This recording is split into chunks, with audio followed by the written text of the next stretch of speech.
안녕하세요, 하삼트TV입니다. 오늘은 주린이들을 위한 단타 눌림 기본 강의 영상을 찍게 되었습니다. 이 영상은 눌림의 기본만을 다루고 있기 때문에 결론부터 말씀드리자면 이 영상만 보고 모든 게 다 이루어지지 않습니다. 하지만 이 영상을 보신다면 단타 눌림 접근의 큰 틀을 잡아가실 수 있으실 겁니다. 강의 초반은 눌림의 기본이 되는 이론으로 구성되어 있으니 다소 지루하실 수 있지만 가장 중요한 부분입니다. 꼭 집중해서 들어주셨으면 좋겠습니다. 여러분들은 눌림의 기본을 무엇이라고 생각하나요? 눌림의 기본은 차트나 매매 기법이 아닌 종목 선정입니다. 눌림이라는 포지션 자체가 성립되기 위해서는 상승하고 있는 종목이라는 전제 조건이 필수로 들어가야 합니다. 그 중에서도 당일 시장에서 가장 핫하고 강한 종목이 계속해서 올라갈 수 있는 모멘텀이 지속될 가능성이 높겠죠? 눌림과 하락의 차이를 분명히 알아야만 합니다. 눌림이란 상승하기 위한 준비, 하락하는 종목의 지지라인은 깨졌을 때 오히려 더 큰 하락을 줄 수 있는 모멘텀을 제공합니다. 눌림 매매를 위한 종목은 무엇일까? 종목 선정에 대해 알아보겠습니다. 기본적으로 단기 트레이딩을 하고자 한다면 시장에서 가장 주목받고 있는 종목이 무엇인지 그 종목 안에서 매매하고자 하는 노력이 필요합니다. 흔히 말하는 주도주입니다. 그런 종목을 찾는 방법은 사실 정말 쉽죠.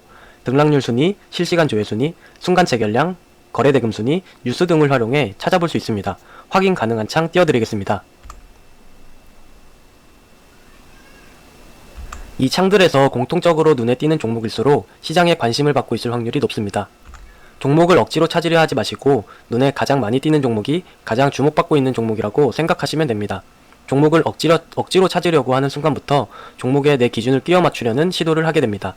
절대 종목에 내 기준을 맞추려 하지 마세요. 내 기준에 맞는 종목만 매매하셔야 합니다. 종목 선정을 어느 정도 할 줄 알게 된다면 눌림 매매 기법에 대해 배워볼 시간입니다.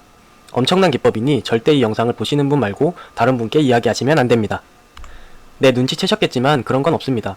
기법이니 뭐니 그런 게 실제로 있는지는 모르겠지만 눌림 매매를 함에 있어 특별한 기법은 존재하지 않습니다. 단 명확한 기준이 존재할 뿐입니다. 그 기준을 소개하기에 앞서 중요한 것은 바로 주가의 움직임에 대한 이해입니다.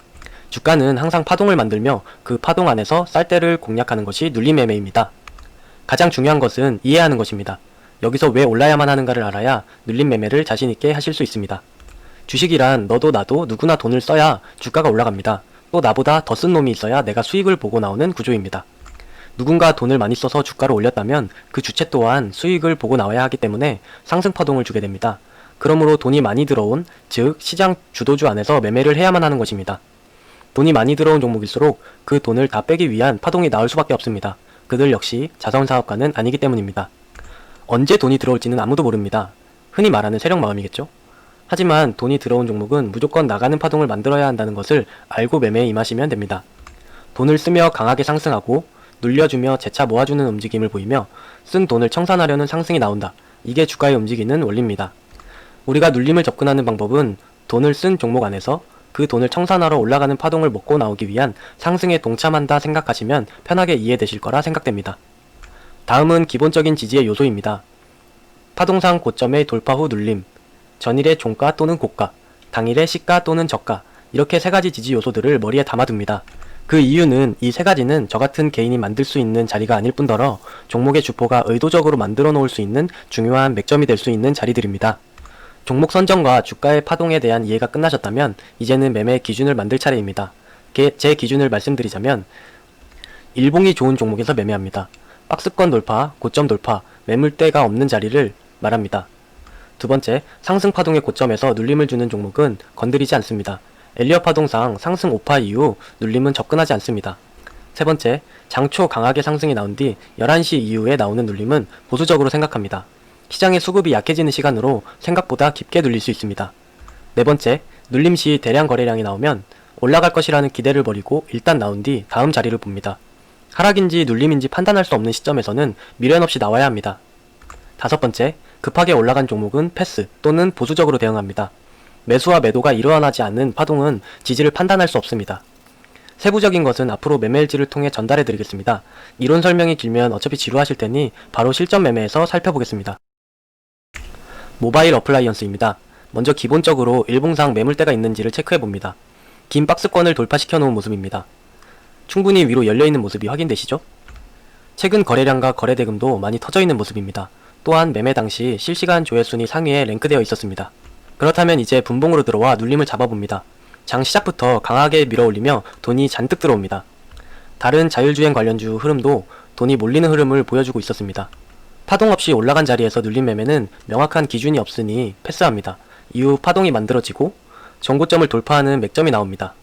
또한 상승에 거래량이 증가, 조정의 거래량 감소하는 모습을 보실 수 있습니다. 돈이 강하게 들어오고 중요한 맥점까지 빠진다면 그곳이 바로 눌림 타점입니다. 들어온 돈은 나가는 파동을 만들어야 합니다. 매매 일지를 본다면 바로 이곳이 매매 맥점이라고 할 수 있습니다. 다음은 현대공업입니다. 먼저 일봉을 체크합니다. 전일 현대투싼 부품 공급으로 인한 상한가를 만들며 9개월간 이어져 오던 박스를 돌파시켜 놓은 모습입니다. 거래량과 거래대금 또한 터진 모습입니다. 당일 수급이 붙을만한 종목이라 판단할 수 있었고 상승 1파 이후 눌림, 재돌파하면서 지지라인을 만들어줍니다. 동시에 돌파 시 거래량 급증, 조정이 나오면서 거래량 감소하는 모습을 보여줍니다. 재차 상승을 준비하는 모습입니다. 그렇다면 상승 파동 후 첫 번째 눌림, 들어온 돈이 있으니 자신있게 들어가 볼만 하겠죠? 돈이 들어왔으면 나가는 파동이 있어야 한다. 시가부터 워낙 강한 돈이 들어오고 있었고 시장에 관심이 쏠려 있었기 때문에 지지라인 이전부터 담아가는 모습을 확인하실 수 있습니다. 다음은 모트렉스입니다. 자율주행 대장주로 판단되는 종목이었습니다. 일봉을 먼저 보시겠습니다. 최근 상승으로 장기간의 박스권을 돌파하면서 돈이 강하게 들어와 있는 종목입니다. 시장에 관심을 많이 받고 있는 종목이었기도 합니다. 일봉을 먼저 확인했다면 분봉을 봅니다. 장 초부터 거래량이 강하게 들어오면서 상승을 만들어줍니다. 이렇게 파동 없이 양봉으로만 뽑아낸 상승의 눌림을 잡기란 쉽지 않습니다. 지지의 기준으로 삼을 만한 맥점이 없기 때문입니다. 하지만 상승 중 전일 고점 부근에서 매수와 매도가 이루어지는 모습을 확인할 수 있었고 조정 시 그 부분에서 반등을 주는 모습도 보여줍니다. 그리고 거래량을 확인해줍니다. 조정 시에 거래량이 감소하는 모습이 나와주고 있습니다. 이 반등에서 돈을 다 털고 나갔다고 보기엔 어렵습니다. 돈을 많이 쓴 종목은 청산파동을 만들어야 한다. 지지라인을 찾아보니 전일 고점 부근이 눈에 들어옵니다. 앞서 말한 눌림의 맥점, 주가의 시가와 종가, 고가와 저가는 주포가 만들 수 있는 가격이다. 자신있게 접근해볼 수 있겠죠? 이 종목의 가장 중요한 맥점은 전일 고점 부근입니다. 다음은 YG플러스입니다. 최근 3달간 엄청난 거래량과 대금을 터뜨리는 종목입니다. 이 말은 돈이 들어오면 충분히 시장에 관심을 받을 수 있는 종목이다 라고 판단할 수 있습니다. 일봉을 보시면 전일 신고가를 터뜨려줍니다. 그렇다면 당일 충분히 관심을 가질 수 있겠죠? 시가를 보니 전일 종가보다 아래에서 시작합니다. 그럼 이 종목의 방향성을 보기 위해선 전일 종가와 고가를 넘어서는 움직임이 나와야만 합니다. 이유는 앞서 설명드렸듯이 눌림의 기본 전제 조건은 상승 모멘텀이 있어야 한다는 것입니다. 10시 반 부근 순간 체결량 1억 이상을 도배하며 강하게 전일 고점 부근을 뚫어주는 모습이었습니다. 양봉으로만 뽑아준 상승에서 첫 번째 음봉이 나온다면 그것은 지지의 기준이 없는 잡으면 절대 안 되는 자리입니다. 이런 부분이죠. 하지만 그렇게 매수 매도가 이루어진 지점은 다음번 눌림에서 지지의 역할을 해줍니다. 이 부분입니다. 그 다음 이 종목의 맥, 전일 고점을 넘겨주면서 강하게 들어온 돈이 전일 고점까지 거래 없이 빠르게 빠져줍니다. 이제 여러분 어떻게 보이시나요? 자신있게 베팅하실 수 있으시겠나요? 매매일지를 보면 이렇게 매수와 매도가 이루어진 시점과 전일 고점을 넘어서면서 돈이 강하게 들어왔기 때문에 이 지점을 맥점이라고 보실 수 있습니다. 마지막으로 엔디포스입니다. 최근 상승이 강하게 나왔던 종목입니다. 일봉상 조정을 주고 있던 종목이었고 거래량이 감소한 모습을 볼 수 있습니다. 돈을 이렇게 많이 써놨는데 그냥 죽일 순 없죠. 장중 진단키트 관련 뉴스를 띄우면서 급등하기 시작합니다. 무려 30%가 넘는 상승을 한 번에 보여주는 강한 모습입니다. 양봉으로만 뽑아주는 상승을 보여준 뒤 매수와 매도가 이루어지는 구간을 지납니다. 종목이 워낙 강했기 때문에 이 구간에서 매수를 해볼 수 있었지만 일봉상 고점이 아닌 매물대가 있는 자리라 패스하였습니다. 이후 거래량을 죽이면서 하락합니다. 이렇게 강한 종목이 한 번에 밑으로 뺄 수 있겠지만 그럴 거면 돈을 왜 썼어? 원칙대로 눌림 매매를 시도합니다.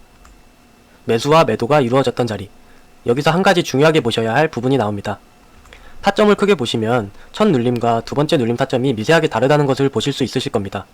첫 번째 눌림은 떨어지는 것을 잡은 것이고 그만큼 확신이 있었습니다. 두 번째 눌림 타점은 조정 후 반등이 나오는 것을 확인하고 매수하였습니다. 밑꼬리를 달고 양봉이 나올 때 매수를 한 거죠.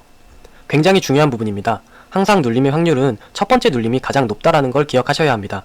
두 번째 눌림은 반등이 나오는 것을 눈으로 확인하고 접근하였습니다. 잘 보셨나요? 눌림은 기법이 아닌 주가의 이해입니다. 돈이 강하게 들어왔으면 그 돈이 나가야만 한다는 아주 기본적인 이해를 하신다면 경험을 통해 맥점을 익히시고 확실하다 싶은 자리에서 대응하시면 되겠습니다. 비중을 못 싣는 기법이 무슨 소용 있겠습니까? 주가를 이해하신다면 내가 원하는 자리를 충분히 기다리고 정확한 맥점을 활용하신다면 보다 좋은 수익을 거두실 수 있을 거라 믿습니다. 눌림의 맥점은 상황에 따라 다르게 나오기 때문에 몇 차례 다른 영상 업로드를 통해 상황에 맞는 눌림 맥점을 익히는 시간을 갖도록 하겠습니다. 절대 무리해서 매매하지 마시고 충분한 경험을 통해 종목의 흐름을 익혀보세요. 구독, 좋아요, 알림 설정 부탁드리고 다음 영상에서 눌림 매매를 함께 익혀보는 시간을 갖도록 하겠습니다. 감사합니다. 수고하셨습니다. 영상 마무리하겠습니다.